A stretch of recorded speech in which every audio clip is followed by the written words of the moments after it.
Bien, y cierro el proyecto este que he abierto aquí. Ok, ya.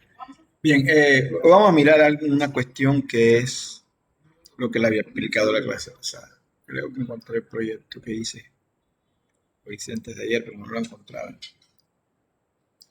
Eh, no vamos a hacer más servidores a palito porque los servidores ya son aplicaciones que están hechas y uno las descarga y las utiliza. Hay un tipo de servidores que se llaman servidores de aplicaciones. ¿Qué es un servidor de aplicaciones? Es un servidor web server, normalmente Apache, pero no necesariamente tiene que ser Apache, web server, que obviamente por ser un servidor web, en realidad también se le llaman servidores HTTP server. El más famoso es Apache. Microsoft tiene uno que se llama Internet Information Server, pero también hay un montón. Hay uno que se llama American Online Server, hay uno que se llama eh, Next, Nexty, algo así. Hay uno que se llama Yeti, hay uno que se llama Light HTTP. Hay un montón de servidores web. El más famoso de servidor HTTP más famoso es Apache. Los servidores web están especialmente hechos para entender el protocolo HTTP, para entender lo que entra a ellos llamado petición.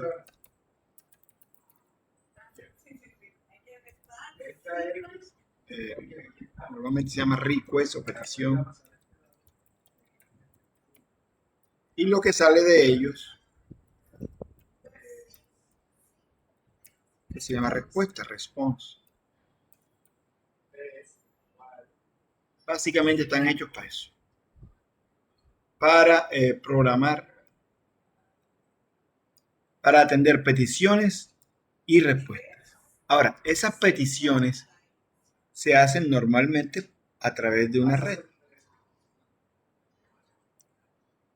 A través de las peticiones y las respuestas. Esas peticiones las hacen otros programas.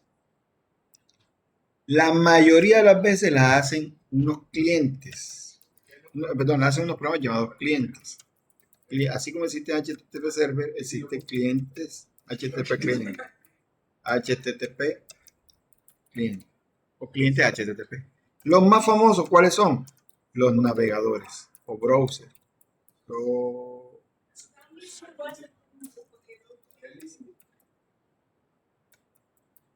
Los browsers. Pues, browser hay un montón, ustedes los conocen. Vamos a poner las siglas aquí. Google Chrome, Internet Explorer, Microsoft Edge, Mozilla Firefox, Opera, Apple Safari, Tor, un montón hay. Estos clientes están hechos especialmente para enviarle una petición al servidor web y el servidor web procesa la petición y devuelve unos datos. Esos datos normalmente los devuelve el servidor web en formato HTML y su respectivo pseudo lenguaje o los lenguajes, los llamados scripts que están metidos dentro del HTML. Ya, entonces, este hace una petición. Esa petición ya acá es procesada como un request. Las peticiones utilizan, peticiones HTTP utilizan una URL. Una URL y esa URL, que ya lo saben porque solo han visto ya varias veces conmigo, tiene una URI. La URL tiene varias partes. ¿Cuáles son las partes de la URL?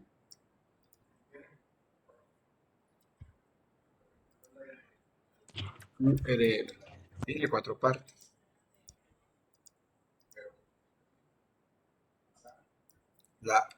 El protocolo. Dos puntos, slash, slash. la IP o el nombre de dominio.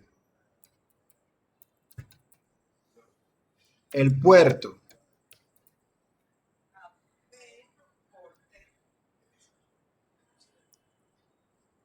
Y la URI. Esas son las cuatro partes. Primera parte, el protocolo. Segunda parte, la IP o el dominio, cualquiera de los dos. ¿De quién? Del servidor. Aquí hay que indicar la IP del servidor o el dominio de red del servidor. El número de puerto del servidor, que ya sabemos que es un número de puerto porque ya hemos trabajado con servidores a palito, hemos creado nuestros propios servidores. Y la URI, es el recurso. La URL significa localizador uniforme de recursos. Localizador uniforme de recursos. Para localizar el recurso se requiere un protocolo y ese protocolo del otro lado tiene un programa. En este caso, un servidor HTTP. El más famoso Apache, pero cualquiera de ellos. No por eso que aquí se coloca el protocolo de petición, normalmente es HTTP. Si no fuese HTTP y fuera FTP, entonces necesitamos de un servidor de este lado, FTP, un programa hecho para atender las peticiones hechas por un servidor, por el protocolo, por un programa que entiende el protocolo FTP, que se llaman clientes FTP. Hay un montón, y hay un montón también de servidores FTP. Si no fuese FTP y fuéramos a mandar un correo, por ejemplo, se lo vamos a mandar a Gmail, entonces necesitamos un protocolo llamado SMTP. SMTP, Simple Protocol Mail Transfer. Este protocolo está hecho para enviar emails. Y si este que está acá recibe el email, debe recibirlo mediante un protocolo llamado POP o IMAP. Uno de los dos. ¿Ya? Entonces, dependiendo del protocolo, entonces el programa actúa acá. ¿Ya? Otra cosa que hace que el programa actúe es el número de puerto. El número de puerto es un número que ya lo habíamos visto, que va entre 0 y 8000, 65.000, no me acuerdo, que siempre se me olvida. Ese número de puerto en el computador servidor está registrado a una única aplicación. Un solo programa puede estar usando ese número de puerto. Ese programa se le llama servidor o servicio.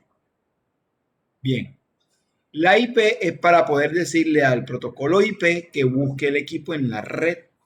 El protocolo IP busca el equipo y cuando lo encuentra, le toca la puerta y le dice, hey, ven acá, dile a un programa vengo por el programa, vengo para que me atienda el programa que utilice el puerto este. Entonces el sistema operativo dice, listo, yo tengo un servidor web que lo hace.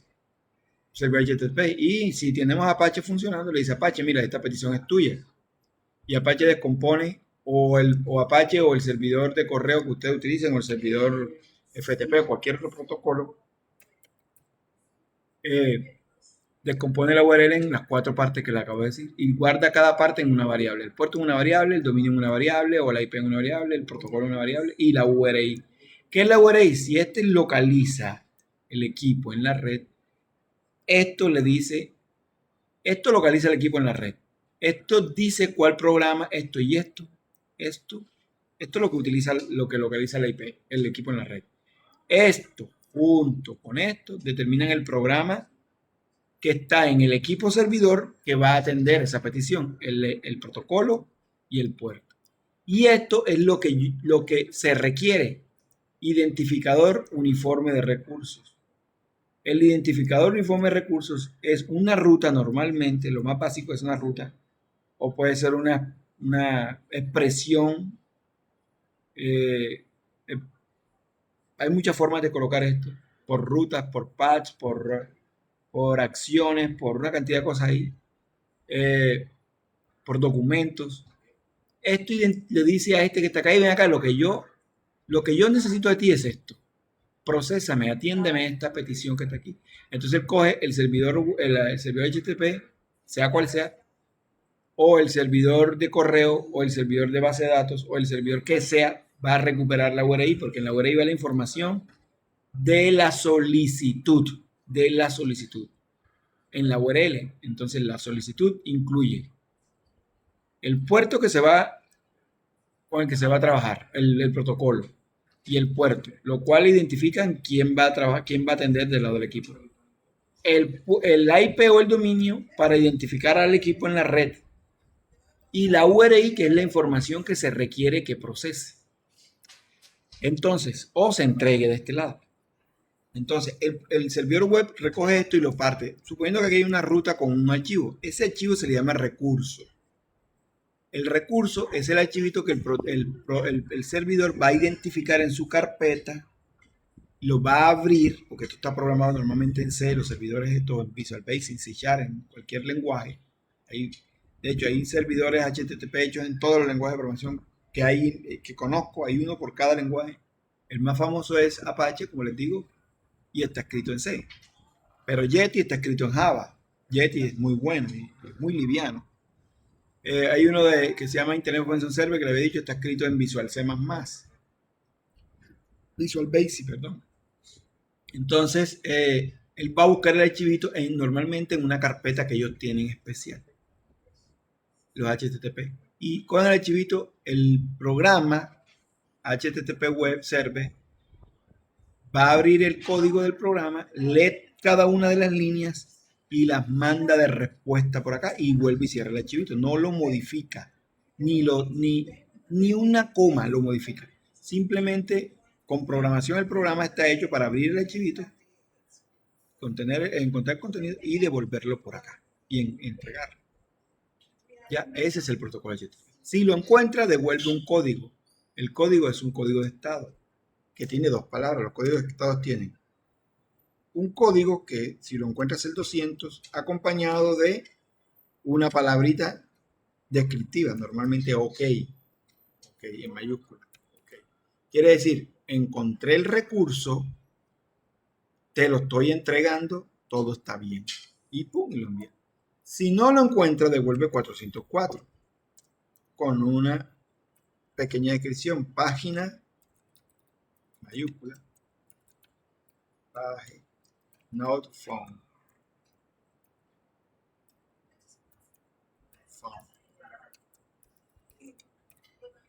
Quiere decir, hey, no encontré el recurso, lo siento, página no encontré. Si el archivo está ahí, pero generó algún error especial en el código y no se pudo procesar, devuelve alguno de los 500, 501, 505, 502. Cada código de error tiene una descripción especial. Ya, el 505 dice que el error, dice error, internal error interno en el servidor, al leer el archivo.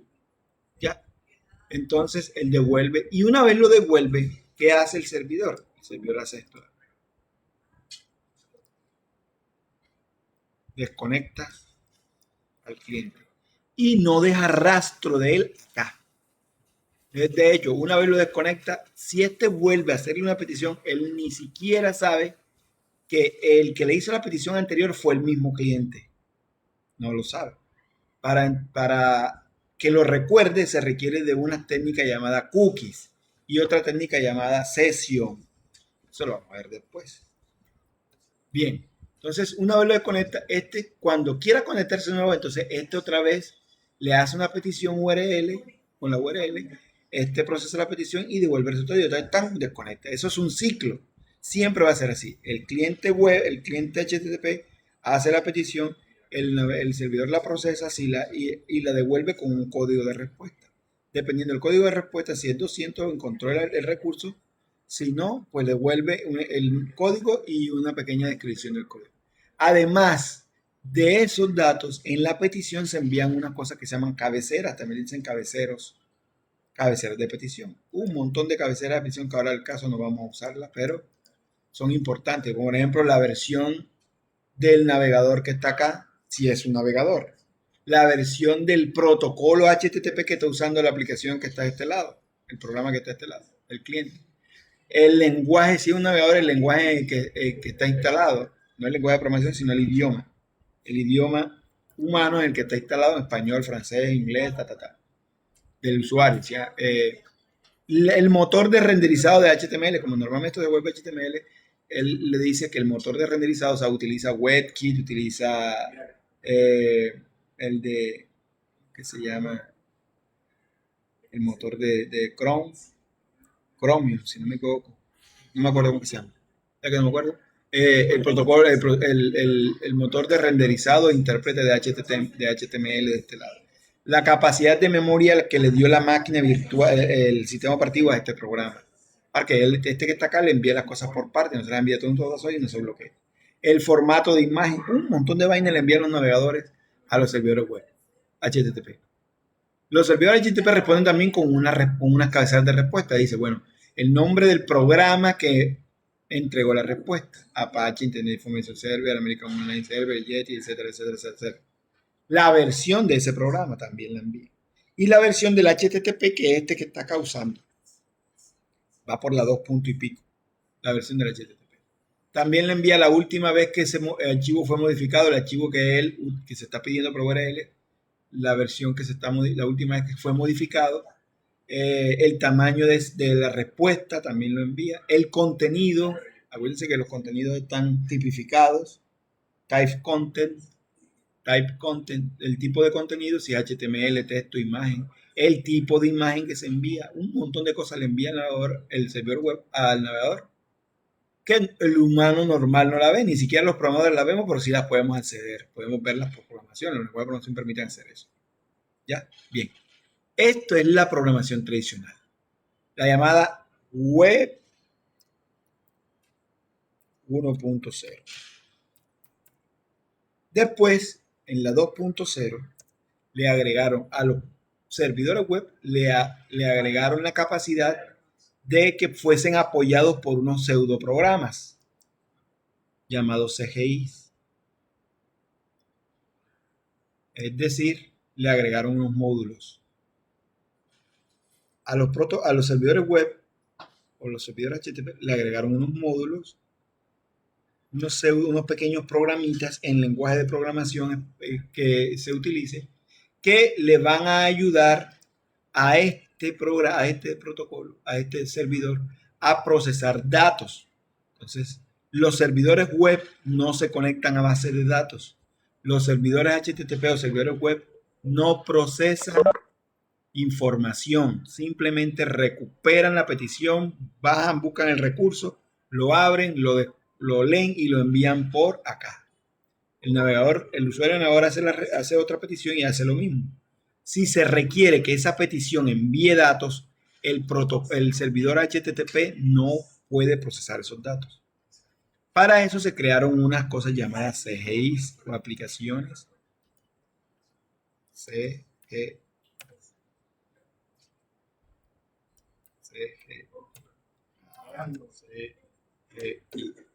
CGI son pequeñas aplicaciones incorporadas metidas en el servidor web que permiten, el servidor HTTP, que permiten recuperar datos enviados por acá. Entonces aparecen los formularios en HTML en la versión 2.0, los formularios. Aparecen los métodos de petición, que son un montón, son como 6, 7. Son 6: post, get, option, delete, info, put, etcétera. Los protocolos, los métodos de petición aparecen en la versión 2.0. Esos métodos de petición establecen cómo debe entregar los datos este cliente HTTP. Cómo debe entregar los datos. Y dependiendo de la entrega, así se formatean los datos. Y acá son recuperados y en ese formato se procesa el formato y se recuperan los datos. Entonces, esos CGI, los primeritos fueron hechos en C y C++. Después apareció Linux con un lenguaje llamado Perls.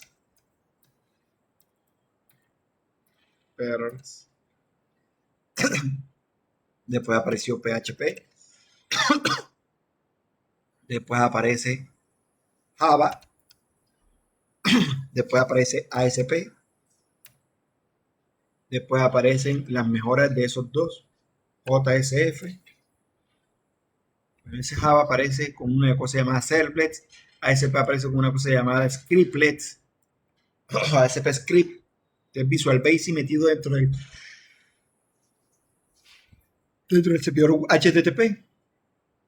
lenguaje normalmente era Visual Basic en ASP, o una versión de JavaScript llamada, hoy en día se llama TypeScript, antes se llamaba JScript, y después aparece JSP. Después de los servers aparece JSP, que después se llama un JSF. JSP. Después se llamó JSF. Y así. Después ASP se llamó ASP.NET. Después de ASP.NET aparece una cosa, dentro de ASP aparece una cosa, ASP y AFP, que es una versión de un lenguaje muerto llamado Visual Fox Pro, uno de los lenguajes más utilizados a nivel mundial. Active Fox Pro Page, ya eso desapareció hace años. Profe, ese Fox Pro todavía lo siguen usando. Sí, pero lo están Ya, migrando porque Microsoft dejó sí, de sí, darle soporte hace años. sí, sí, pero me ha tocado meterle mano y eso es bien feo. Creo que eso también lo usa. Eso era un lenguaje que fue el primer lenguaje que incorporó lenguaje de programación con lenguaje SQL de programación interna. Era un lenguaje con motor de base de datos al mismo tiempo. Una cosa, Profe, es como un lenguaje SQL, algo así. sí, es un lenguaje de programación En realidad lo que hizo Microsoft fue fusionar, combinar un lenguaje de programación llamado Fox así se llamaba, Fox Pro, con un motor de base de datos que yo tenía que se llamaba Informix. Y crearon un lenguaje llamado Visual Fox Pro. Ese es Visual Fox. El lenguaje se llama Fox Pro. Búsquenlo para que vean. Y lo fusionaron con un motor de base de datos llamado Informix que ellos ya dejaron de usar, que hoy en día se llama SQL Server. La base de SQL Server. Y crearon un lenguaje de programación con ese lenguaje de programación y lenguaje de consultas en su propio motor de base de datos. O sea, lo barro de eso era que él tenía su propio motor de base de datos, no se podía combinar con más nadie. Después fue que lo arreglaron, porque eso era una aberración de la programación. Tener la lógica y la vista y el controlador todo revuelto ahí con HTML, con SQL, las ventanas, los botones, los eventos, los manejadores de eventos, los datos. Entonces esa vaina era un revuelto ahí, pero fue uno de los lenguajes más utilizados y que hizo que mucha gente hiciera mucha plata, porque las aplicaciones hacerlas ahí era tremendamente fácil, una vaina de otro planeta. Cuando Visual Pro salió, el desarrollo de aplicaciones de escritorio avanzó como 20 años, se lo juro que avanzó como 20 años. Bien, eh, bueno, Microsoft lo quitó porque definitivamente el problema de Visual Pro era el mantenimiento de las aplicaciones. Mantener la aplicación de Visual Pro era muy complejo y porque todavía existen, muy costoso. Y los cambios generan mucho recurso humano para poder entender y poder hacer una cosa y hacer la otra. Y uno hacía un cambio aquí, se disparaba por otro lado el error y eso es una locura. Bien, pero ya intentaron hacer una versión web del lenguaje, se llama AFP, eso desapareció y casi no hay ni documentación de eso. ASP significa Active Server Page, páginas activas en el servidor. JSP significa páginas en Java en el servidor. JSF significa Java Server Face, es JSP con 5 fases. Y ASP.NET es la misma vaina que JSF, pero con más de un lenguaje, 35 lenguajes para ser más exacto. Los 35 lenguajes que soporta el .NET Framework de Microsoft. En eso está Java, está JavaScript, está Python, está Delphi, está Go, está un montón de lenguajes. PHP está metido también en .NET, tiene una versión para .NET. Bien, entonces estos modulitos de programación fueron asignados al servidor HTTP para facilitarle el trabajo, para darle más robustez, que no solamente fuera un programa que entendiera una petición, buscara un archivito, lo abriera y devolviera la respuesta. No, ahora, los clientes HTTP podían enviar información por la URL mediante 5 técnicas de envío, métodos: post, get, action, put, delete, option e info. Si no me equivoco, son esas. Y esos datos no son procesados por el servidor web, porque les dije que el servidor web o el servidor HTTP no procesa datos. Simplemente recupera la URL, la parte en pedacitos y le pasa la URI al CGI que esté instalado. Se la pasa a PHP, se la pasa, voy a colocar uno de los primeros, aquí está PHP, se la pasa a, hoy en día ya esto se hace mucho con un lenguaje llamado JavaScript para el servidor, versión servidor, pero también está Golang, que es de Google, también está Python, también está, hay un montón está Rust. No sé si han visto ese lenguaje, es espectacular, yo lo estoy estudiando. Rust. Está el antiguo Pascal que se llama Delphi.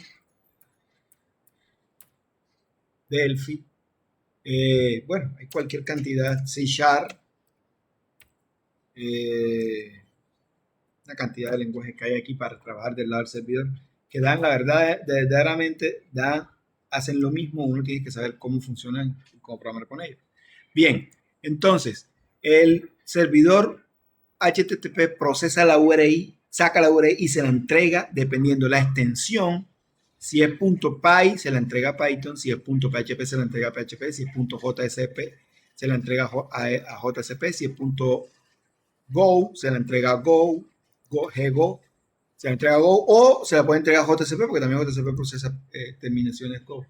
Hoy en día este proceso de las terminaciones en los archivos se pueden, yo puedo hacer una petición Python y el archivo terminado en JCP. Tengo que programar a Python para que reconozca las peticiones de JCP. Obviamente no tendría que tener JCP instalado, activado y funcionando en el mismo servidor, porque por defecto el servidor web le va a entregar la URI a JCP si termina en JCP. Cualquier lenguaje puede procesar cualquier tipo de archivos dependiendo de la extensión. Bien, entonces, el pseudoprograma que está aquí, que se ejecuta aquí, estos se volvieron unos contenedores de aplicaciones. Son un programa que contiene unos programas internos. Los servidores web pasaron a ser contenedores de microaplicaciones o microservicios que permiten procesar datos que se envían por la URI y realizan unas operaciones como conectarse a las bases de datos, cálculos adicionales que no los hace tu programa porque tu programa ya está escrito y está compilado, no está hecho para hacer cálculos matemáticos. Como lo que hace Docker, ¿no? Más o menos, sí, Docker. Lo que pasa es que Docker lo que hace es que contiene otros servicios. Lo que contiene son programas escritos en otro, microservicios escritos en otro lenguaje de programación, diferente al que fue escrito el servidor HTTP. Exactamente, es como lo que hace Docker. Bien, ok, entonces, pero la ventaja es que yo puedo fabricar los microservicios aquí y montarlos acá. En Docker ya tienen que estar montadas las aplicaciones, ya tienen que estar hechas y agregárselas. Bien, entonces, como este programa no puede sumar, restar, multiplicar, sacar el seno, la teta, ni ir al disco, ni ir a la base de datos, ni generar HTML de manera dinámica, porque el HTML está guardado en un archivito, él lo saca tal cual como está y lo entrega por acá. Ni nada de nada, ni calcular la hora, ni enviar correo electrónico, ni generar archivos en Excel, ni en PDF, ni cambiar la imagen, nada. No puede hacer eso porque él está programado ya para hacer una cosa. Recibir una petición, procesar la URI, buscar el recurso, abrirlo, sacar el contenido y responder por acá y desconectar. Si se quería hacer otro tipo de procesos de operaciones, se requiere de unos pequeños microservicios. Ya, a eso se llama Web 2.0, donde el cliente web permite interactuar de manera dinámica con el servidor HTTP. Antes era de manera estática, se pedía un archivito HTML, se recuperaba y se enviaba. Ahora no, ahora además del HTML que le estoy mandando, le puedo enviar datos para que los procese, no él, sino los programas que están acá, y haga operaciones y entregue la respuesta acá, que normalmente es HTML dinámico, generado por las aplicaciones escritas en estos lenguajes. Es decir, si el archivito HTML se llama HTML, mi página.html, por acá puedo tener otro llamado mi página.jsp, que a partir de unos datos de recepción procesa unos datos y el código mi página.jsp tiene código Java que procesa esos datos y no entrega el HTML fijo y estático. O sea, no se lee simplemente, sino que mediante instrucciones de programación se puede mandar diferentes sentencias o directrices o etiquetas HTML para diferentes clientes que se estén conectando. La misma aplicación devuelve varias respuestas para varios clientes. Eso es la web 2.0. Después aparece la web 3.0, que la web 3.0 es que le agregan a esto un poquito de inteligencia artificial. Entonces aparecen unas cosas llamadas web semántica, aparecen unas cosas que están basadas en ontología, aparecen los motores de búsqueda, aparecen los nuevos formatos de HTML, aparece JavaScript, toma más fuerza JavaScript en esta parte. Aquí aparece ya no solamente para, aparecen las applets de Java, aplicaciones que se escriben en Java, que se ejecutan en el cliente y permiten mandar datos. Uno puede colocar microservidores en el cliente HTTP que se comunicaran con el servidor. Eso dejó de existir por problemas de seguridad, porque uno mandaba un applet por acá y con Java yo podía formatear disco duro o podía hacer cualquier, apagar el computador, etcétera. Y les aplicaron unas opciones, unas restricciones de seguridad, pero al final las applets, si el programador podía lograr entrar y hacer lo que quisiera acá. De hecho, yo podía mandar un applet acá y el cliente ni siquiera la estaba viendo y por debajo estaba leyendo lo que él escribía en el teclado. Y eso es peligroso, una clave, lo que sea. Y él no sabe que yo estoy escribiendo, coloque su clave por aquí, pero al mismo tiempo la estoy guardando en una cookie o estoy con el applet revisando las cookies para ver qué tiene y mandándolas para otro lado, no para este, sino para otro servidor oculto. Entonces eran complicadas. Después las applets de Sun Microsystems, los que desarrollaron Java, eso están aquí en Java, las llamaron plugins Java y después desaparecieron también y hoy en día la reemplazaron por un lenguaje llamado JavaFX, que es el que se utiliza para ese tipo de programas, aplicaciones que se incorporan, se incrustan en el cliente web, normalmente navegador, y se ejecutan en el cliente como si fueran aplicaciones que se ejecutaran en el servidor. Bien. Después, hoy en día estamos en la web 4.0, que incluye además de eso, incluye servicios web. La web ya no solamente es para navegadores HTML, sino que también se reconocen otros formatos, XHTML, XJSLT,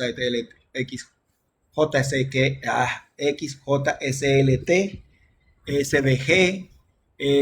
Hay un montón de lenguajes que salieron hermanitos de HTML para poder transportar datos de aquí a acá. Aparece JavaScript con su formato de objetos JSON, etcétera, etcétera. Entonces, y además las páginas web aparecen las nuevas versiones de CSS, ya no era la 1.0, sino que aparece la versión 2, ya por la versión 3, incluso por ahí escuché que ya estaban preparando la versión 4 de CSS. Que permiten, adicional de eso, un lenguaje de programación para hacer que el CSS sea más SAS, por ejemplo, no sé si lo conocen, no lo han escuchado.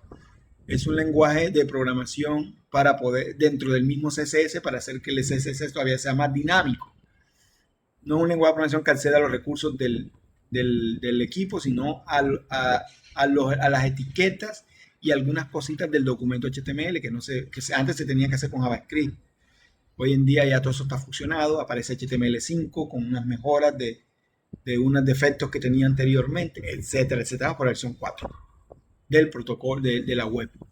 Ya aparece la web móvil, aparece la web responsive, aparecen las aplicaciones multiplataforma para conectarse a los servidores web y aparece el concepto de contenedores de aplicaciones. Ese contenedor de aplicaciones que aparece en la 3.0 permite que los servidores HTTP ya no sean simples servidores, sino que se les llaman de página web, sino que se les llaman servidores de aplicaciones. Servidores de aplicaciones. Uno famosísimo, Apache como tal no es un servidor de aplicaciones, Apache es un servidor HTTP. Pero a Apache le han agregado una cantidad de complementos como el Tomcat, que es un servidor de aplicaciones para Java, aplicaciones JSP. También hay uno que se llama Glassfish.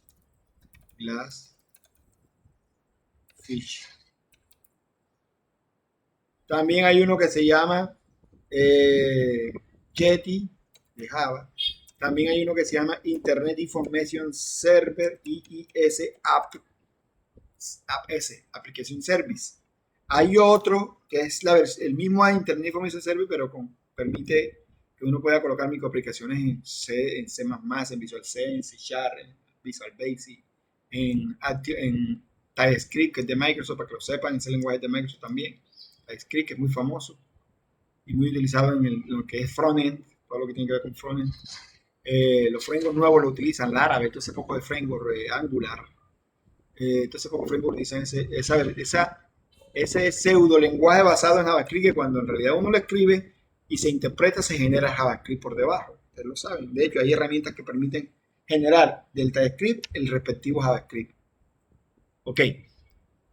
Entonces los servidores de aplicaciones mejoraron mucho esto y permiten hacer aplicaciones más seguras, más robustas, más grandes, más estables, más escalables, es decir, que se puedan conectar con otras aplicaciones ya hechas, etcétera, etcétera, etcétera. Bien, todo eso se lo explico para que se den cuenta que no solamente se hace una aplicación, que una aplicación web no es sinónimo de HTML ni de navegador. Ya saben que dependiendo la generación, si es la 1 solamente es un navegador con un código HTML que sale de un archivito y se entrega acá igualito como está el archivito. Si es la versión 2, el HTML sale de manera dinámica, y si es HTML, si es versión 3, aparecen las aplicaciones no navegadores. Aparecen las aplicaciones de escritorio y las aplicaciones móviles, que son aplicaciones clientes HTTP que hacen conexiones a un mismo servidor, normalmente de aplicaciones, no web, sino un servidor de aplicaciones, y la respuesta no es HTML, sino es JSON o XML. ¿Entendieron? Sí. Bien, eso es lo que vamos a ver.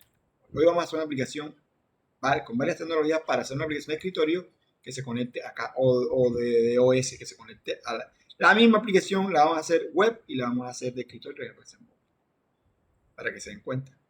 Entonces, yo creo que tengo el proyecto que hice por aquí. El cliente, si no me acuerdo si lo tengo por ahí. Bien, vamos a analizar el servidor web, pero a partir del cliente podemos hacer servidor web, solamente. La aplicación web, no la encuentro. Cliente HTTP, aquí está. Cliente HTTP. Abrimos. Proyecto. Está cargando aquí. Y aquí está. Dice que hay unas dependencias. Debe ser la librería JSON, que no la tengo.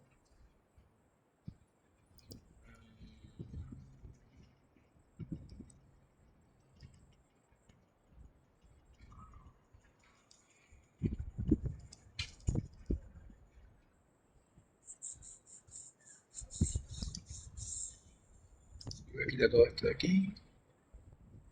Esta es una librería para hacer servicio web, ¿oyeron? Y esta es otra para hacer servicio web también. La voy a quitar. Me falta la librería. Y esta no la deja quitar, debe estar incorporada. Porque es que este es Apache 2, él las agrega por defecto en los proyectos web. Entonces, la que me falta es JSON. Es JSON, perdón. JSON, vean.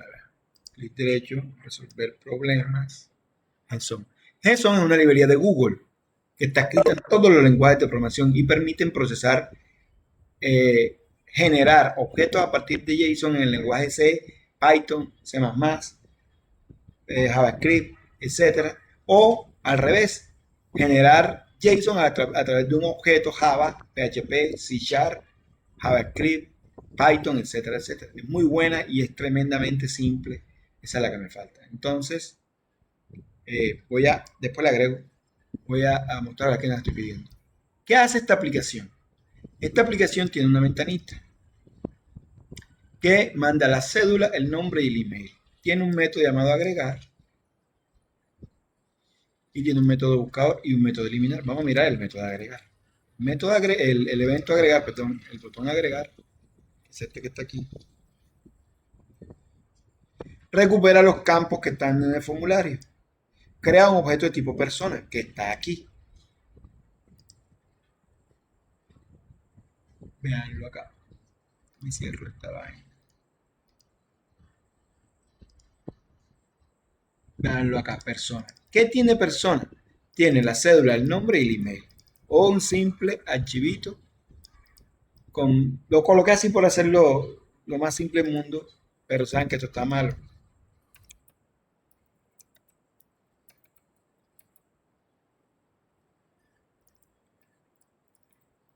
No son buenas prácticas, mejor dicho. Hacemos el constructor y hacemos los set y los get. Eso se llama en Java un bin, una clase que solamente encapsula datos en sus propiedades. No tiene lógica de negocio por ningún lado, ni cálculo, ni nada. Bien. Entonces aquí no sería p cédula, sino set cédula. Hacemos la cédula. Set nombre. NetBeans, ¿cómo sabe? Él va a buscar una variable que yo tenga declarada aquí en el código local, una variable local que se llame igual que el nombre del set y el bin. Y obviamente con el mismo tipo que esté dentro del set. El set este recibe un string. Véalo. Entonces va a buscar una, como yo la tengo acá declarada, el parámetro que recibe es set nombre, recibe una variable de tipo nombre, una variable de nombre de tipo string. Entonces acá, cuando yo le doy que autocomplete, el NetBeans dice, ah, bueno, listo, voy a buscar una variable, por eso es que hay que saber escribir código para agilizar la codificación. Voy a buscar una variable llamada nombre de tipo string y se la paso como parámetro. Y lo sabe por defecto. Hay que ayudarle. Yo creé la variable email. El set email recibe un parámetro llamado email de tipo string. Entonces el NetBeans, cuando yo diga que genere el código por mí, va a colocar esta variable como parámetro del set email. Set email valor. Set email. ¿Lo vieron? La escribe ahí. Y lo coloca ahí. Bien, ya tengo el objeto con sus datos. Ahora llamo a una clase llamada gestor persona y tiene un método llamado agregar persona. Recibe el objeto tipo persona. Vamos a buscar esa clase. La clase gestor persona, verlo aquí, doble clic. Quitar los comentarios que siempre me fastidian esos comentarios ahí. Bien, gestor persona tiene un hash map, ya saben que es un diccionario, en Python se llaman diccionarios, es una estructura de datos dinámica que guarda los datos en forma de clave valor. En Python se le llaman diccionario y en PHP se le llaman arreglos indexados, no, sí, pues se me olvida. Se llama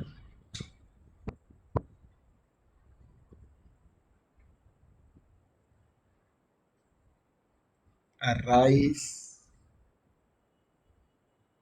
Se me olvida. Literales, a raíz de pues se olvida. En recurso de la clase, recurso en mala memoria, malísima memoria. Por eso escogí ingeniería. Pues si escogí medicina, le hubiese puesto una inyección de agua o de suero por una de dolor. Los médicos tienen que tener una memoria bárbara. Nosotros somos más prácticos. Entonces, los mapas en Java son una estructura de datos cuyo índice no es número. No necesariamente es número. Como lo es en las listas, en las pilas, en los arrays y en las colas. No, en los mapas, esto puede ser un objeto de cualquier tipo. Normalmente se utiliza aquí un string, normalmente, como índice, un dato de tipo string, un valor de tipo string. Pues en realidad pueden colocar el tipo de dato que ustedes quieran.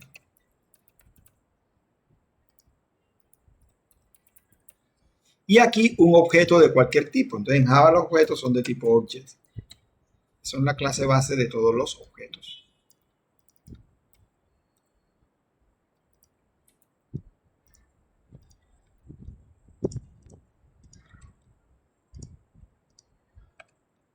¿Ya? Con la particularidad que el dato de aquí no se repite aquí, ni aquí, ni aquí. Es decir, que los valores que están aquí son únicos. Se les llaman claves o keys. Con estos valores, él puede buscar qué hay dentro de cada cosa. Si fueran números, tampoco se repiten, porque esta sería la posición 0, la 1, la 2, la 3 y así sucesivamente. Si yo voy a buscar un elemento en la posición 1, pues yo digo, bueno, la 0, la 1 y lo saco. En este caso, se puede buscar, por ejemplo, a partir de la cédula, un objeto tipo persona, a partir de la placa, un objeto tipo persona, a partir del código de un artículo, el artículo al que pertenece, ese código. Y así. Entonces se utiliza mucho para eso, para hacer una estructura de datos que mapea una clave con su respectivo valor. Bien, aquí estoy diciendo que la clave va a ser de tipo string y lo que va a guardar es un objeto tipo persona en el valor. Y se llama lista persona, le puse tal. Esto se llama un método estático para no tener que estar creando instancias. Como es una clase que simplemente va a hacer control, hace las tareas y regresiona para acá y manda para acá, no necesita una instancia. Entonces, estoy creando un método estático llamado agregar persona que recibe el objeto persona. Este es el que se está invocando desde acá en agregar persona. Recibe un objeto tipo persona, P de tipo persona. Luego, esa sería la variable local de ese método. Luego pregunta si la lista está vacía, no, si no se ha creado, o si ya se creó, si está vacía. Si se creó o está vacía, entonces lo que hace es crearla. Vale acá. Él la crea. Esto está además en Java versión 5. Porque ya fue definido acá arriba. Eso es lo que nos dice acá con el poquillito. No la está reconociendo, pero lo que nos dice, si nos ponemos el mouse ahí, dice, pero redundante el tipo de argumentos en una expresión nueva. Ya esto está declarado acá arriba. No es necesario colocarlo en la versión 4, si había que colocarlo obligatoriamente. Ya él sabe, se llama generics, sería bueno que lo investigara. Ok, lista de personas. Lista de personas se crea vacía, ni siquiera con un elemento, sino que se prepara en memoria para agregarle con elementos a esa lista de tipo mapa. Luego que se ha creado, se agrega con la palabra put, se agrega la persona a ese mapa. En este caso, la persona se va a agregar con el método get, porque solo dice privado, get cédula. ¿Qué hace esto? Imagínense que la persona tiene como cédula. En el formulario colocamos una persona con cédula 123 con nombre yo y con email abc@gmail. Entonces él va a crear esto. Esta línea que está aquí. Esta línea que está aquí. Va a hacer que en la memoria, en algún lugar de la memoria, se coloque, se llama stack, el hit, perdón. Se coloca lista programa, lista personas. Y le asigna un espacio en memoria. Suponiendo que ese espacio en memoria que le asignó es este que está acá. ¿Ya? Y está ahí, pero no tiene nada. Nada de nada. Es más, es el espacio para que él pueda agregar cosas. Con esta instrucción que está aquí,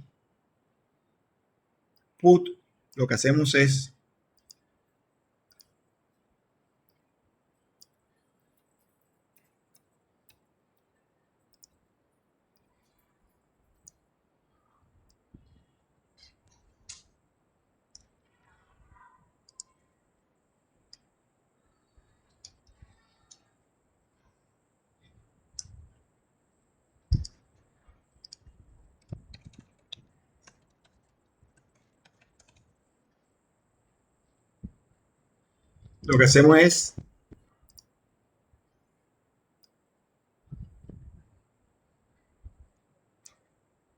agregar un elemento. Mentira, si no, sería así. que sería el primero. Así. Agregar un elemento en la lista de tipo mapa, donde la primera parte tendrá como clave la cédula, ¿verdad? Vean lo que la primera parte es un string y cédula de tipo string y luego el objeto tipo persona. Aquí va la persona y aquí va la cédula. Entonces, compute, que es colocar en español más o menos. Colocamos la cédula, suponiendo que la cédula sea 1, 2, 3. 1, 2, 3. Y debajo coloca el objeto persona. Más o menos así.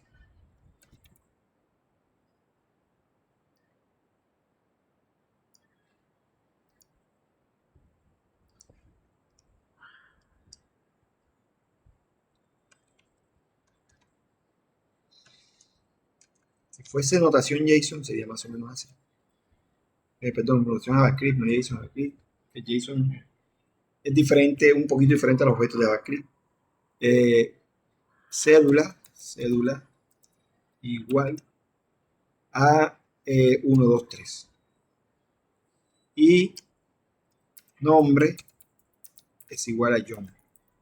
Y creo que era email es igual a abc@gmail.com. Esos datos se guardan aquí. Entonces, esta lista tendría un solo elemento cuya clave es 1, 2, 3 y el valor es este. Si yo vuelvo a agregar otra persona con la misma clave, es decir, en el formulario coloco otro usuario con el 1, 2, 3, él va a buscar en la lista el 1, 2, 3, quita este y pone el nuevo.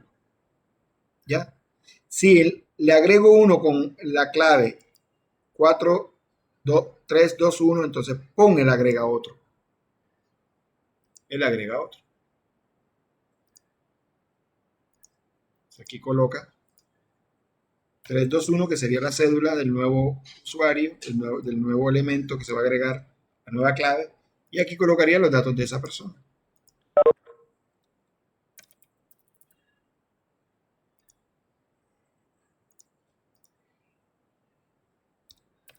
Persona, abre paréntesis, cédula, 1, 2, 3, 4, 3, 2, 1, nombre, John, Juan, y email, xyz, @gmail. Incluso, él puede guardar el mismo objeto lo guardaría aquí. Si por algún motivo yo quiero guardar este objeto aquí, simplemente tengo que pasarle otra clave con la misma cédula, otra clave, pero el mismo objeto. Entonces él haría esto, miren. Este sería si fuese otro objeto. Si yo quiero agregar el mismo objeto en el mapa, por ejemplo, 4, 2, 1, pero es este, entonces él hace esto, toma una referencia de este y la coloca aquí. No lo repite, no lo copia. ¿Entendieron? Si yo cambio este, se cambiaría este. Siempre y cuando pasemos el mismo objeto, la misma variable. ¿Comprendieron? Es eficiente en ese aspecto. Esos son los mapas. Bueno, ni entramos en detalle porque eso es otro tema. Que no, acá le estoy explicando solamente. Ok, entonces agregamos la persona en el mapa, en la lista. Luego, hay un método llamado buscar persona que recibe la cédula, pregunta si el mapa está vacío o si no se ha creado está vacío, entonces retorna nulo. Y si no, pues busca a la persona en el mapa a partir de la cédula. Si la encuentra, devuelve la persona, veanlo acá. Si no la encuentra, devuelve nulo. Hay otro que se llama borrar persona, que recibe la cédula, igual si la lista de personas no se ha creado o está vacía, devuelve que no la encontró. Y si la lista de personas no está vacía, busca la cédula en la lista y la remueve. Es decir, que va al mapa, busca la persona con esa cédula, la clave con esa cédula y la quita. En el ejemplo que vimos anterior, quitaría una de las tres personas. Por ejemplo, si le digo que busque la 3, 2, 1, borraría la segunda y daría la primera y la otra. la quita y el mapa se reduce. Y devuelve que lo eliminó y si no, y devuelve que que no lo eliminó. Luego de haber creado la persona, dice que total personas agregadas a la lista, tanto. Espérense un segundo que yo estoy haciendo lo que no debo, aplicando algo que no es. Sí, señor. Sí, señor.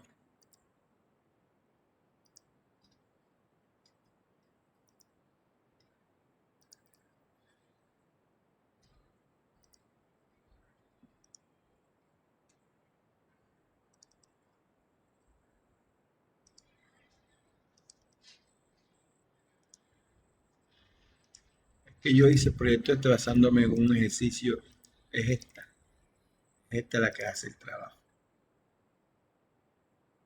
Espérense.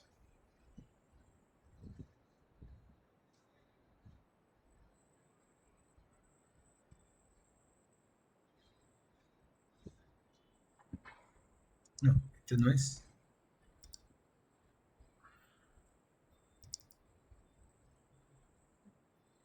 Mentira, este sí es, este sí es. Este sí es. Lo que pasa es que tenía dos proyectos vinculados. Tenía dos proyectos vinculados. Ok.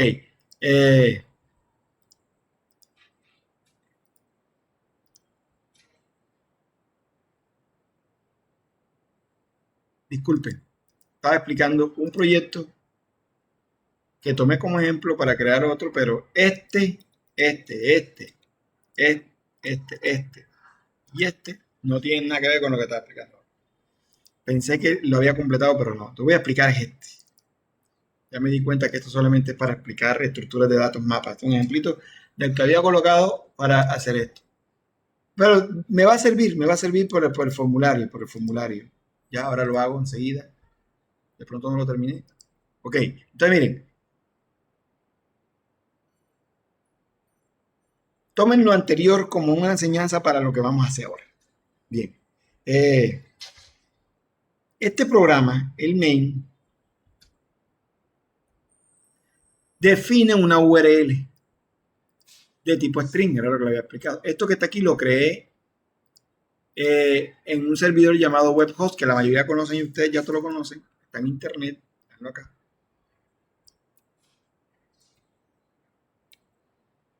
Ahí tengo una aplicación web, ahora no la han quitado porque ellos vencen.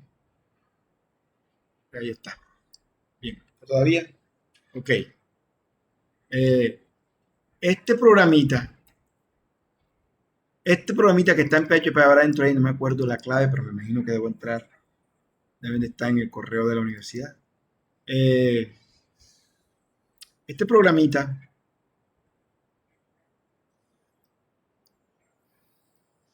tiene allá dentro del index, tiene un código PHP que va a recuperar unos datos. O sea, esta es la URL, me faltan los parámetros de petición. Luego creo un mapa y en el mapa le agrego una clave llamada peso cuyo valor es 8.89. El parámetro altura cuyo valor es 1.7 y el parámetro nombre que es John, la clave peso, la clave altura, la clave nombre y sus respectivos valores. Esto lo voy a utilizar para crear los parámetros que se van a enviar por HTTP. Mírenlo, así.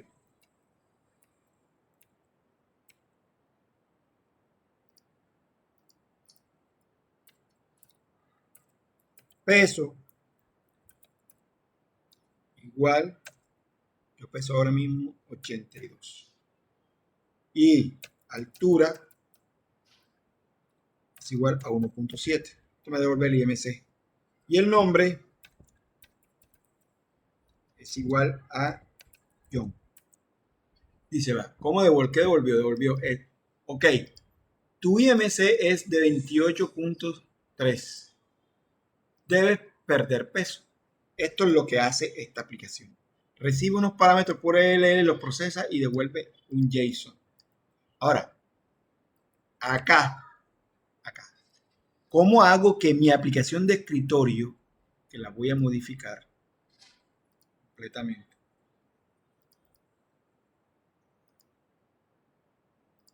sería peso, puntos, Aquí sería altura, puntos.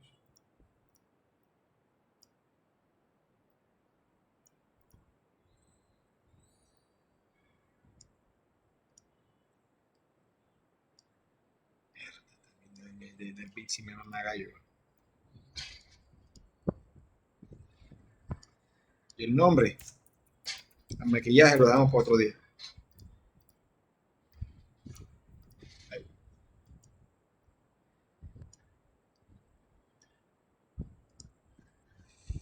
Y aquí vamos a poner calcular.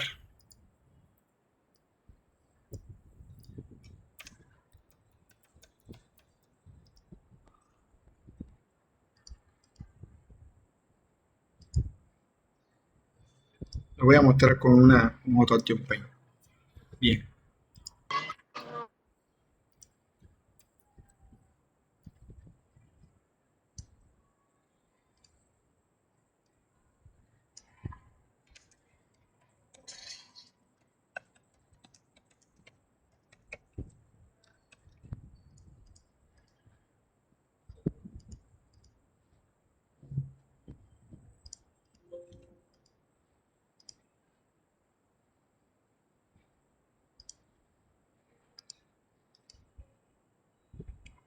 Ok.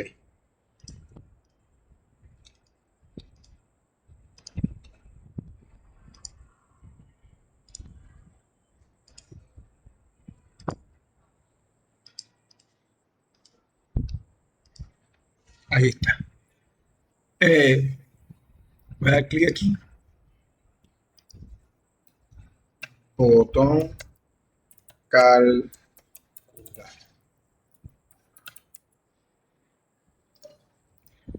Campo. Peso. Campo. Altura.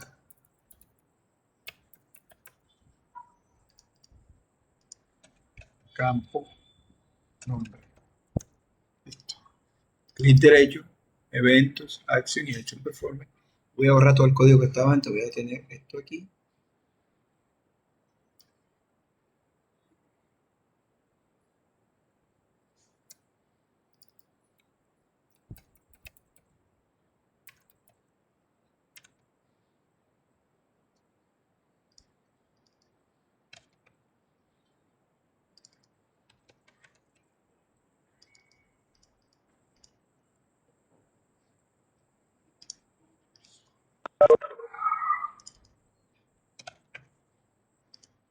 Listo. Hasta ahí lo voy a dejar. Voy a mostrar los datos AutoAction Paint. Show. Ese es diálogo. This. Esta va a ser esta. Y aquí voy a colocar los datos.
Listo.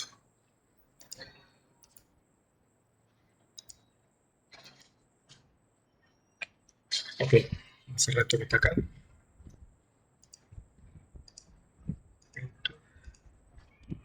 Esto. Esto. Y buscamos estas dos.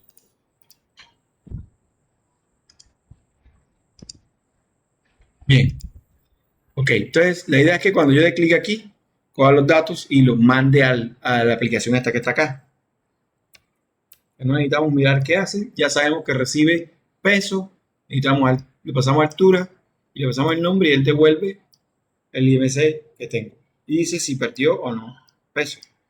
Ok, entonces, para hacerlo hay muchas maneras. Una de ellas es usando la clase HTTP URL Connection, la clase URL y la clase URL Encoder, que son las tres clases que utiliza Java en el paquete red para conectarse a servidores HTTP. Son muy simples de usar. Para eso necesitamos la URL del servidor, del servicio. Esto no es un servicio REST ni es un servicio SOAP, es un servicio normal, básico, HTTP. Un servicio que pide un archivo, un recurso. Cuando le pase, ya lo que yo les había explicado, él toma estos datos, busca este servidor en internet y la URI dice, bueno, pásame este archivito. Ese archivito ejecútalo y toma los parámetros que estoy pasando ahora. Los parámetros los voy a pasar mediante un mapa, usando clave y valor. Si vio el error de explicación anterior, pues no revisar, para que entendieran que es un mapa. Luego, aquí tengo una variable string llamada R y digo petición post, le paso la URL y le paso el mapa. Vamos a este método. Acá. Este método recibe la URL, el mapa con los parámetros y lanza una IOException y un exception en el caso de que ocurra un error. Creamos una URL, un objeto de tipo URL a partir de la URL que está acá arriba. A partir de esta URL creamos un objeto URL. Fíjense que esta es la variable, pero es de tipo string. Ahora sí tenemos una clase llamada URL de Java que es especialmente diseñada para esto que está aquí, para procesar URL. Le pasamos la URL y luego le decimos, creamos un string dinámico. String builder es un string que se va creando a partir del método append, uno va agregando palabras y caracteres y él lo va construyendo. Entonces recorremos el mapa, hacemos un for que coja las parejas. Este set entry, ¿qué es set entry? Les voy a explicar qué es set entry. Set entry es un entry es cada pedacitico del mapa, donde está la clave y el valor, values. Value. Esto es un ente. ¿Qué es un set? Un conjunto. ¿Qué es un conjunto? Un conjunto es una estructura de datos que almacena varios elementos del mismo tipo, pero que no se pueden repetir. Es decir, que puede que se repita el valor, pero las claves no. O sea, aquí habrá otra clave diferente.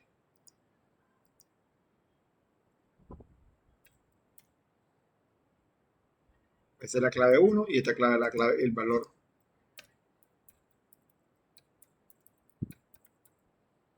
Entonces, ¿qué devuelve set entry? Devuelve un conjunto de las partes del mapa. Mírenlo. Un conjunto de variables de tipo entry. ¿Qué es entry? La clave y el valor del mapa. ¿Lo vieron? Veanlo aquí. Vamos a graficarlo.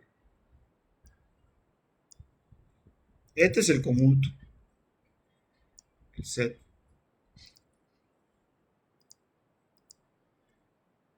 Esto es un entry. Y dentro del entry están las partes.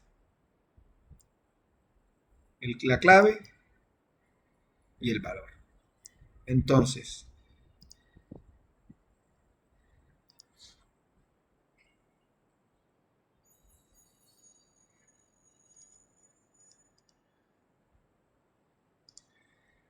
el set que devuelve, miren que esto devuelve un set, miren aquí va. El método set devuelve un set. Este set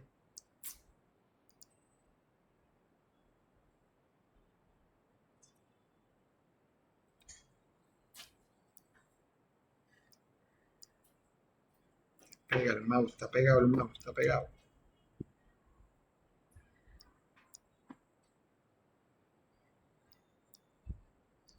Este set es esto que está aquí. El entry es esto que está aquí. Y la clave y el valor están dentro del entry. ¿Entendieron? Entonces, si tengo varios entry, me va a volver varios entry metidos dentro de este conjunto. Bien. Luego, por cada elemento dentro del conjunto, él va a colocar en esta variable pareja cada parte, que es una clase llamada entry que está dentro de la clase map. Ahí con la clave y el valor. Ahora, entramos y preguntamos si los parámetros, si el tamaño de los parámetros es diferente de 0, entonces al string builder, al constructor de string llamado parámetros datos, le voy a pegar un ampersand. ¿Por qué ese ampersand? Por esto, ¿verdad? ¿Viste? Por esto. Aquí. Cuando ya exista un parámetro, póngale esto. Luego, póngale esto. Y luego no termine. Cuando ya haya al final, no le coloque parámetros, no le coloque nada. Eso lo vamos a programar. Entonces, si ya hay parámetros en el constructor de string, agréguele esto. Baje y agregue a la lista de parámetros, agregue la clave, véanlo, la pareja, miren la pareja aquí, y de la pareja obtenga la clave. Al obtener la clave, me va a devolver solamente la primera parte del entry. Es decir, esto que está aquí, lo que esté aquí escrito, se va a guardar aquí. ¿Ya? Luego le dice que eso lo codifica en UTF-8 por si tiene acentos o ñ. ¿Qué viene quedando hasta ahora? ¿Qué viene quedando aquí? Viene quedando esto.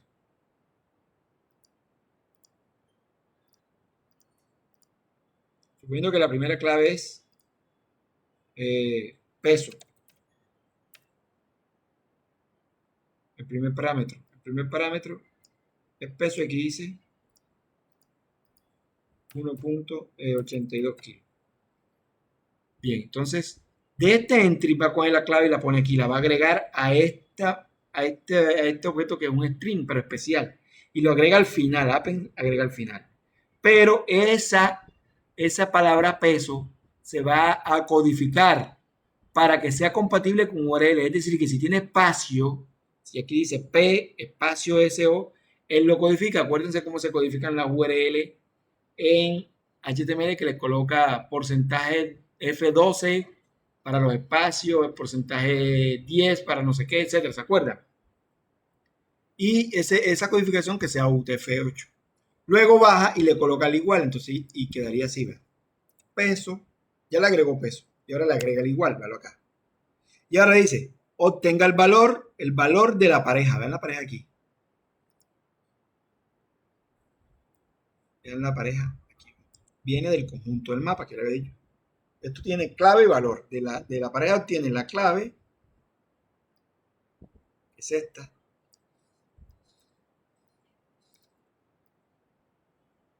Y ahora el valor, que es el objeto. Devuelve el valor. El valor es este que está aquí. Tan, se pone dentro de este método llamado valueOf de la clase string, que lo que hace es que devuelve el 82 como un objeto de tipo string. Lo ponemos en el encoder y lo codificamos UTF-8 y lo agregamos a la variable parámetro que está aquí. ¿Qué viene quedando en parámetro? Viene quedando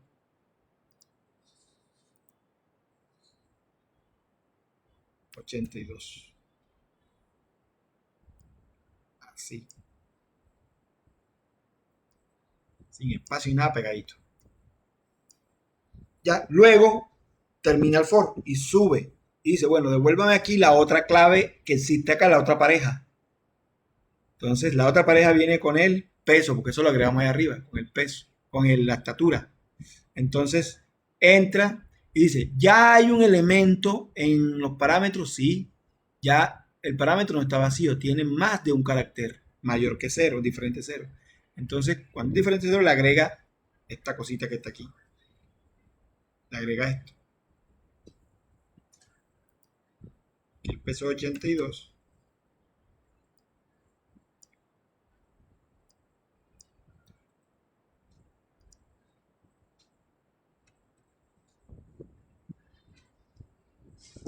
y le agrega el ampersand. Ya tiene un parámetro. Luego baja y saca la clave de la próxima pareja, que es la que está aquí. No alcanzo a ponerla aquí. Es la que sigue. Esos fueron los parámetros que agregamos en mapa. Aquí viene la estatura. Entonces la estatura es estatura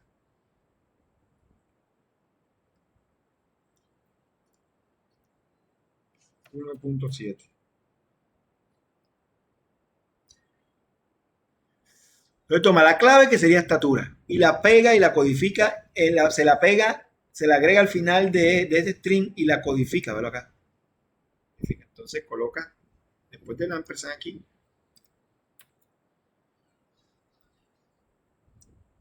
chiquitico, porque si no, no me alcanza.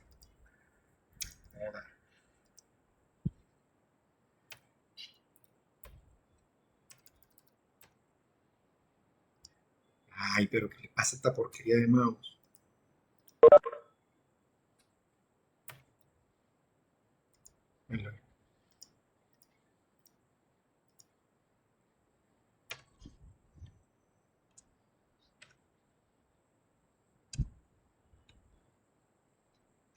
Carajo, le subo para que sea serio. Voy a utilizar un mouse del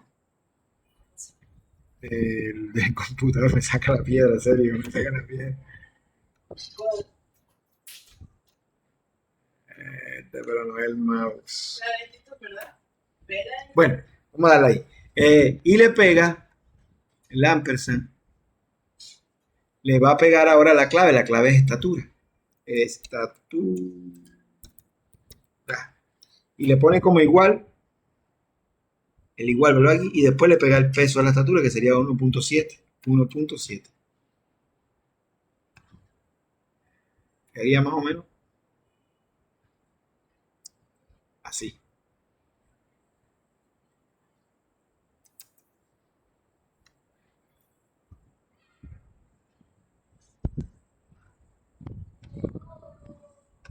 No sirve. Ahí. Y después que llega acá, pregunta si hay más elementos y vuelve a colocar el ampersand, que es el nombre. Y le agrega el nombre, el ampersand. Y después le agrega la clave, le agrega el igual y le agrega el valor, que es la próxima palabra que está acá. Cuando llega acá dice, ya terminamos, por lo tanto no entra acá y queda sin el ampersand al final.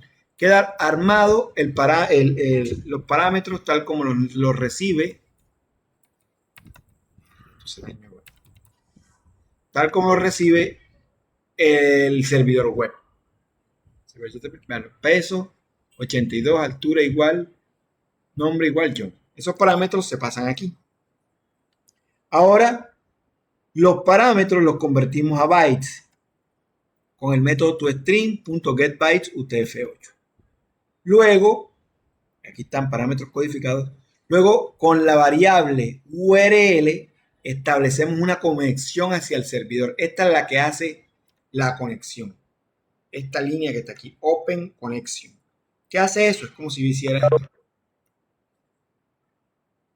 Y le doy Enter. Paz. No recibió parámetros, ni peso, ni altura, ni nombre. Mandó este mensaje. Dice que no tiene OMC y el valor debe ser el medio. Porque no le estoy pasando datos. Es esto que está aquí, que es el trabajo que yo les había explicado antes. El cliente.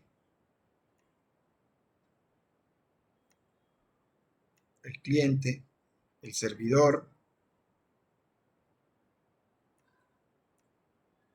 la red. Cuando él hace la petición y llega acá, eso que es cuando yo le doy clic aquí, enter o doy enter o ir, eso exactamente lo hace esta línea que está aquí. Abre la conexión y le envía los datos. El servidor responde con las cabeceras de petición, pero le dice, espérate que te voy a decir cómo te voy a enviar los datos. Entonces, con la misma clase, conexión, HTTP URL devuelve un objeto tipo HTTP URL conexión. Le voy a decir, a esa conexión le voy a pasar unos datos. Esos datos van con un tipo de contenido. ¿Cuál es el tipo de contenido? Formulario codificado en la URL. Formulario codificado en la URL. Y con set property Set property con set método, le digo cuál es el método. Si quiero con get, se le pasa con get. Mayúscula. Get. También existe, que tiene una clase, una variable para get y para post. Pero si no me equivoco, se llama URL HTTP connection.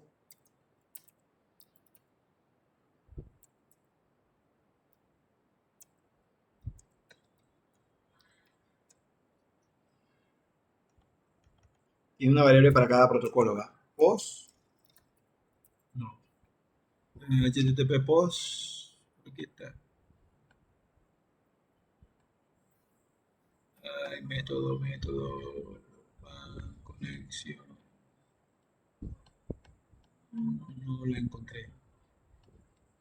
Proxy versión. Vamos a ver, creo que es URL. HTTP connection, no recuerdo. Método.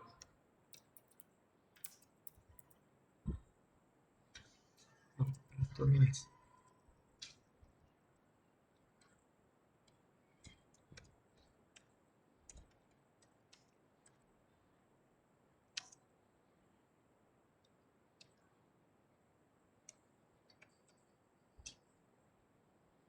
Esta. No es la de ese paquete. Es. Ah, no está, no la encontré.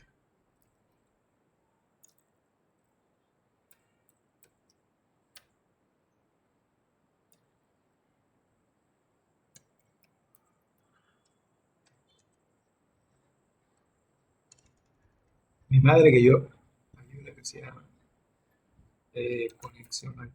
URL conexión.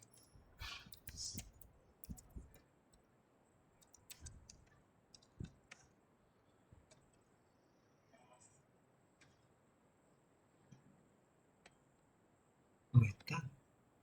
Pero hay una constante. Hay una constante que se llama post y una constante que se llama get y una que se llama útil. No me acuerdo dónde está. Una de esas clases está. Post. Ahí estoy mandando el método. Vamos a ver si es. Soy flojo, vale. Vamos a ver si el método en la documentación no lo dice. Post, ahí están los métodos. Puede pasarle post, get, hit, option, put, delete, trace. Aquí está. Yo sé que yo la encontré por aquí. Get método.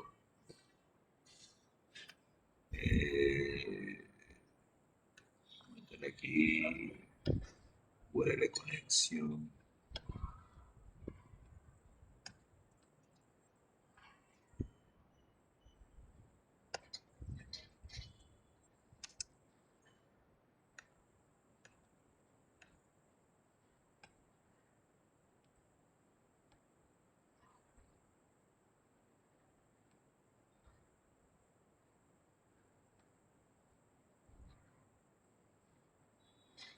Un ejercicio que tengo que no se me ha cargado, tengo los métodos, pero no está. Bien. Entonces establezco la conexión con post. Le paso el tipo de información que le va a pasar es un formulario codificado en la URL mediante post. Luego le paso el tamaño del contenido. El tamaño del contenido, a veces que le dije que la URL, que el cliente le pasa unas cabeceras. Estas son las cabeceras. Cabecera. La cabecera es esta. Tamaño del contenido, tipo de contenido y el método.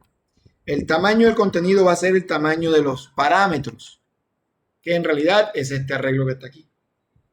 Entonces le digo parámetros codificados.len y lo convierto en un string porque esto recibe un string. Entonces le estoy pasando, le estoy diciendo, conéctate conmigo.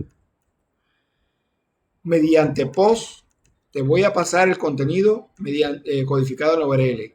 Y el tamaño de lo que te voy a mandar son tantos bytes. ¿Verdad? Luego le digo que abra el flujo de salida y que abra el flujo de entrada. ¿Se acuerdan de los flujos de entrada y salida? Que ya lo hemos visto muchas veces. Lo que sale de la aplicación y lo que entra a la aplicación. Lo que sale es output y lo que entra es input. Lo que pasa es que ahora mismo estamos en la red.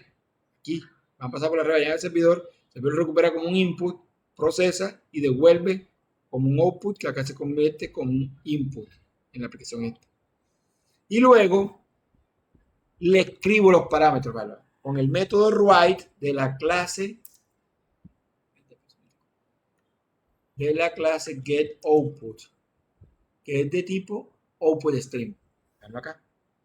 Con la clase, con un objeto de la clase outputStream, porque el método getOutputStream devuelve un outputStream que es un flujo de salida y escribe los bytes. Esto lo que hace es que se envía, esto es lo que envía todo el formulario completo. ¡Pam! Lo envía ya al servidor. Y una vez el servidor recupera los datos, ya los enviamos, van por la red, aquí está el servidor va a recuperar los datos y va a devolver una respuesta. Miren la respuesta cómo se procesa. Este tiempo que está aquí es de aquí ya lo envió y aquí obtiene la respuesta. Aquí ya respondió el servidor. O sea, aquí se espera un ratico esperando que el servidor responda. Dice, obtenga la conexión y devuélvame el tipo de respuesta, el código. Si el código es 200, me acuerdo dónde está esa es una constante. No me acuerdo, se llama OK. Se llama OK. Vamos a buscarla acá. HTTP.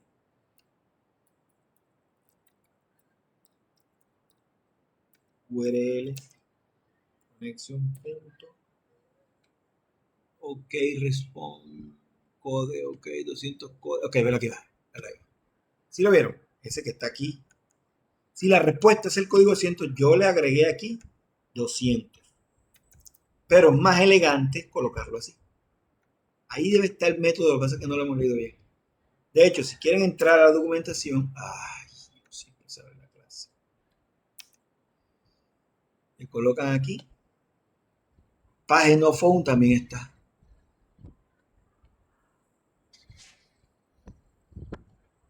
El 404. No conexión, no modificar, no phone, ¿verdad? ¿Sí lo vieron? No phone. ¿Lo ven? Devuelve un entero. Ese entero es el código que ya le habíamos dicho antes, 200, 400, 300, etc. Si damos clic aquí, se va, devuelve el 404. Y si damos clic aquí, devuelve el 200. ¿Sí lo ven? Ese es más elegante de esta manera. Si el código de respuesta es 200, entonces abrimos un flujo de salida de lo que envía el servidor. Conexión get input stream UTF y lo convertimos en un input stream reader para poder leerlo más fácil. Y lo ponemos aquí en reader. Creamos otra vez una cadena de caracteres dinámica, un string dinámico, y preguntamos, leemos el primer carácter, primer byte, y preguntamos si la lectura del carácter fue -1 porque ya te llegó al final. Mientras que sea diferente de -1, incremente vuelva a leer el próximo carácter y póngalo acá. Ahora, coja el carácter y conviértelo en un char y agréguelo a la respuesta, que se va armando la respuesta aquí. Cada vez que va haciendo va agregando acá, va agregando cada carácter, lo va agregando acá. Al final, ¿qué vamos a coger? El string generado y lo volvemos un string normal. Veanlo acá. String, lo vemos y lo retornamos. Lo retornamos. Volvamos otra vez acá. Aquí retornamos la respuesta. La respuesta que es de tipo string.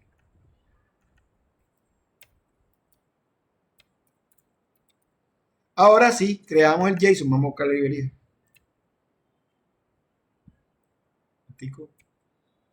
Lo debo tener.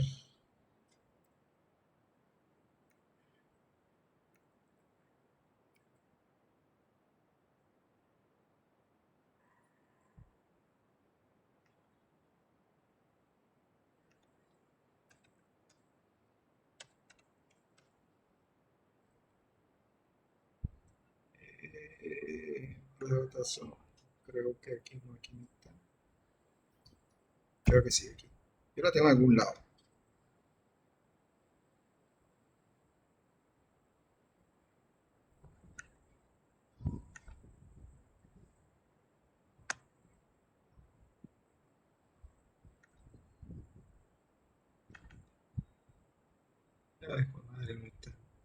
Así que está ahí. Vamos a buscarlo en otro lado entonces.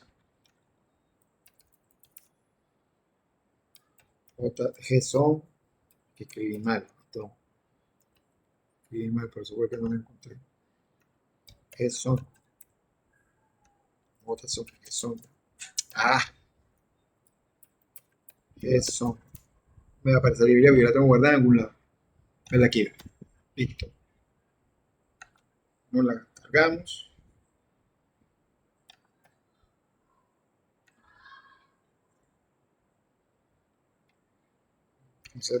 Conservar.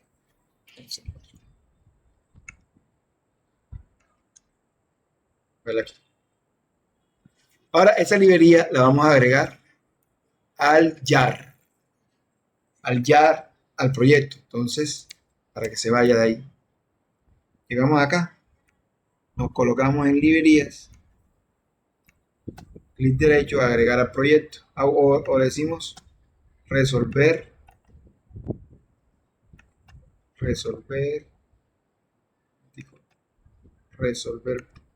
Aquí buscamos. Están descargas.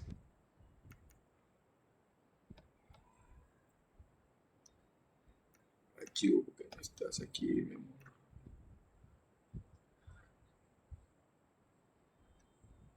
Aquí está. Abrimos y la pueden ver de ya. Ya se debe ir. Ahí está, ya se fue, ya la encontró. Bien, entonces, ¿qué hacemos? Creamos un JSON y decimos que crea un objeto de tipo respuesta a partir del JSON que devolvió esto. Que acuérdense que esto devuelve un JSON. Véanlo ahí. ¿Lo vieron? Un JSON, véanlo ahí. Que tiene como propiedad de estado, como propiedad SMI, IMC y como propiedad MSG. Por lo tanto, ese JSON que llegó aquí se va a pasar al método from JSON de la clase JSON. Véalo acá. El nombre de esto.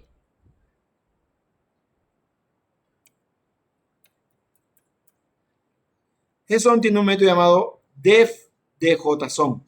Desde JSON vamos a crear un objeto de tipo respuesta. La clase respuesta. Vamos a ver la clase respuesta para que entiendan.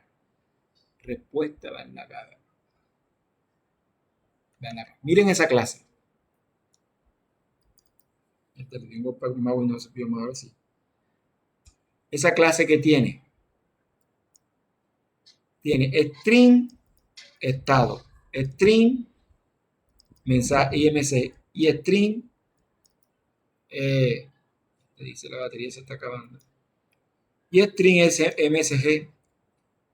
Si observamos string estado, string MSG y string MSJ, una variable, la clase tiene una variable por cada una de las propiedades del JSON. Tiene su set y su get. ¿No? Acá. Por lo tanto, aquí lo que hago es decirle al JSON, coja la respuesta del JSON. Cójala. Y creo un objeto tipo respuesta a partir de ese JSON y póngalo en esta variable. Ahora mostramos la respuesta, pero en este caso, todo esto lo vamos a colocar es en la página. Déjenme 5 minutos y lo hago.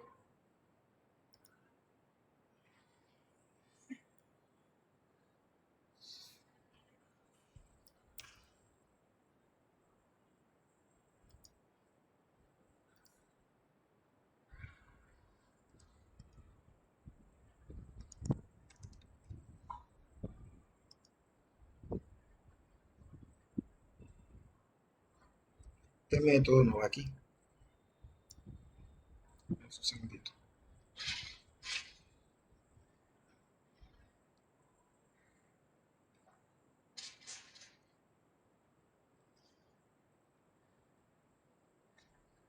Se lo comparte porque este método va por acá abajo. Ay, carajo. Control X.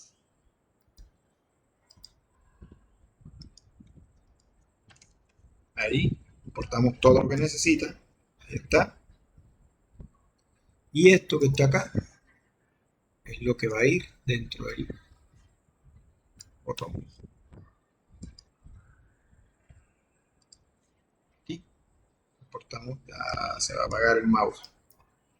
Listo, entonces ahora sí, ya tenemos el peso, la altura y todo recuperado del formulario. Ya, aquí no va a ser esto, sino va a ser la variable peso. Aquí va a ser la variable altura. ¿Vale ahí? Altura. Y aquí va a ser la variable nombre. Esto que está aquí, lo vamos a colocar después que venga la respuesta, que es aquí, justamente aquí. Entonces, una vez haga la petición, él va a recuperar todo esto, y esto que está aquí lo voy a colocar para que lo vean por consola, pero en realidad lo que voy a colocar es, la altura es altura, el peso es tal, el nombre tal, y ahora el IMC.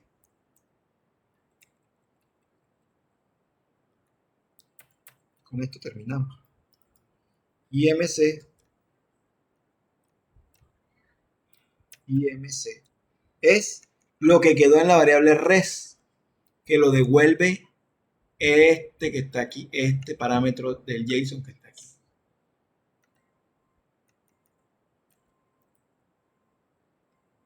Entonces digo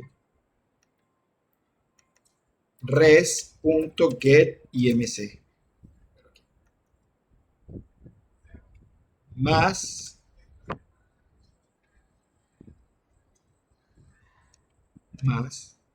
esto.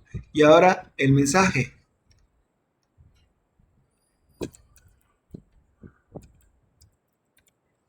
El mensaje es lo que devuelve acá.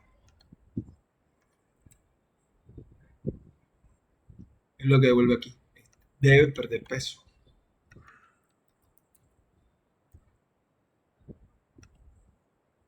Res.getMensaje. Ahí está. Listo, ya esto que está acá son excepciones. Probemos. Ejecutamos. Esperen un segundito. El main está vacío. La clase se llama. Voy a borrar aquí. Es esta, ¿verdad? Voy a borrar esta. Voy a borrar esta. Voy a borrar esta.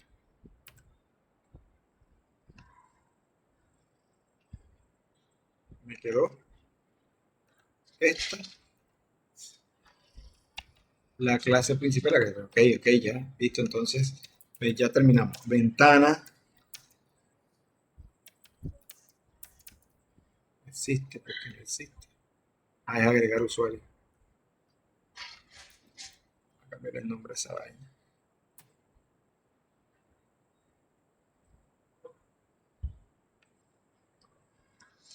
Ventana IMC. Ok. Entonces, ventana IMC.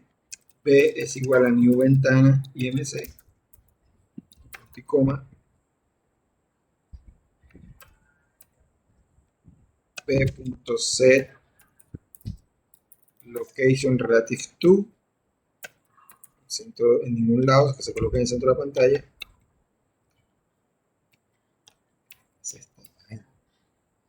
Voy a pasar mi computadora. B.set visible. Listo.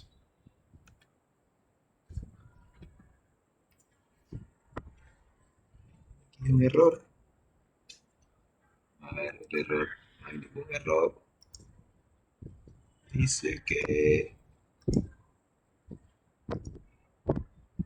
no puede encontrar la máquina virtual. Vamos a hacer un ejemplo. Vamos a resolver este problema. Ese es un proyecto viejo. Yo lo hice con una versión de Java vieja. Entonces, with Maven, application, with and application, cliente, IMC, HTTP.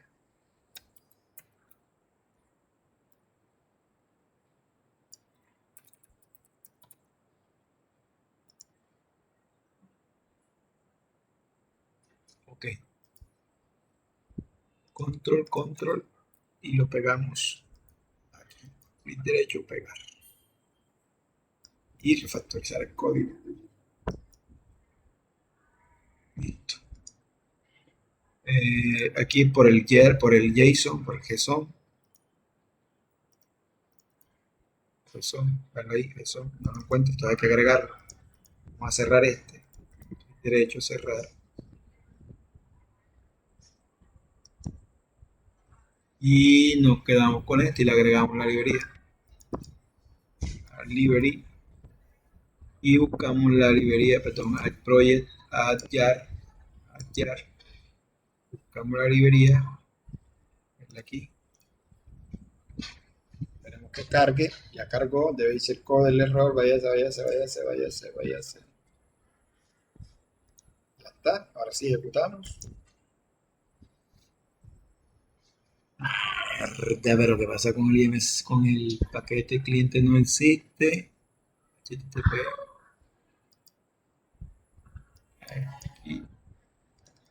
Aquí hay algo. Aquí hay algo del código anterior. Aquí. Un cliente web service que tenía ahí. Listo. Ejecutamos.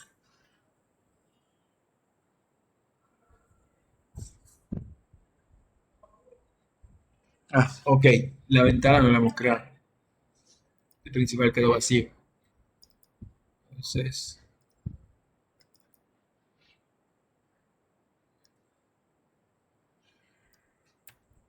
control X.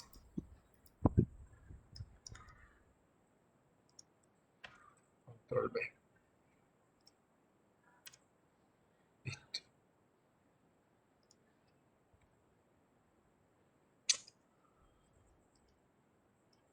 Cerré. No, voy a eliminar esto. Listo. Me salí ya, me llego, no te casa. Ahí va, bien. Vamos a ver. Fíjense que no tengo ningún tipo de cálculo de IMC en esta aplicación, simplemente mando los datos y los recibo. El peso, 80. Altura, 1.7. El nombre, John. Calcular el IMC. Ahí está. ¿Sí lo ven? Ven los datos que devuelve el JSON. ¿Sí lo ven? ¿Lo vieron? Sí. Ahí se fueron. Sí, bro. Perfecto, vamos a calcular otro. Vamos a ponerle que yo tenga 60 kilos. Debe decir que debo subir de peso. ¿Estás bien de peso? Oye, tengo que tener 60 kilos. 40. Debes ganar peso.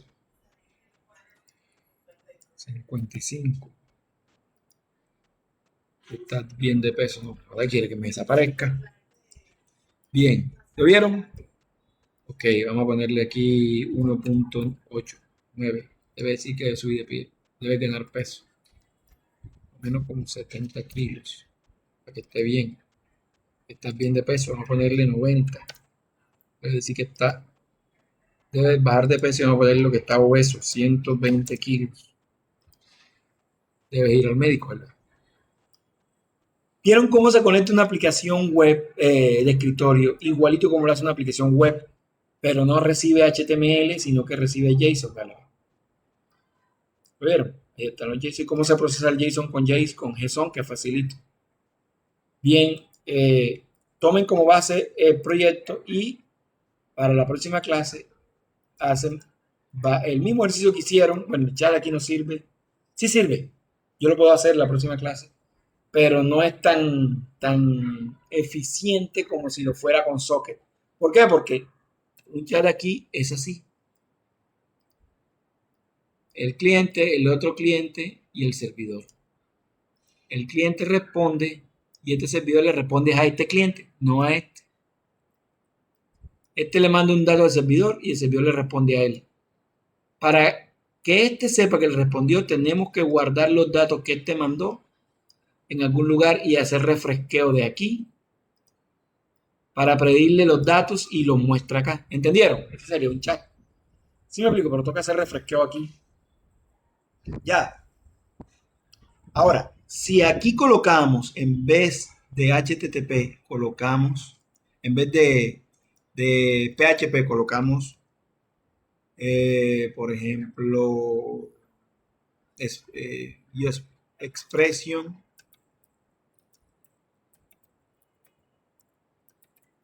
IO, que es una implementación de Node.js, no de JS. La cosa es diferente. Aquí la cosa es diferente. Ya, porque sí, el Node.js sí le puede decir a este directamente, porque Node.js no trabaja directamente con HTTP, es un socket. Es un socket, por lo tanto los sockets pueden conectarse directo, pueden conectarse con el cliente, mientras que HTTP es un socket en una vía. Este le manda a este le responde y desconecta. ¿Entendieron? Sí. Sí, profe. Ok, nos vemos Profe, entonces. tengo otra clase. Sí, eso para otra clase, claro. Bien, nos vemos, chao. Bueno, profesor, buenas noches. Ok, chao, chao. Jesús, tengo plazo hasta hoy, te voy a clavar un 1 sin ningún tipo de remordimiento. No me han mandado nada.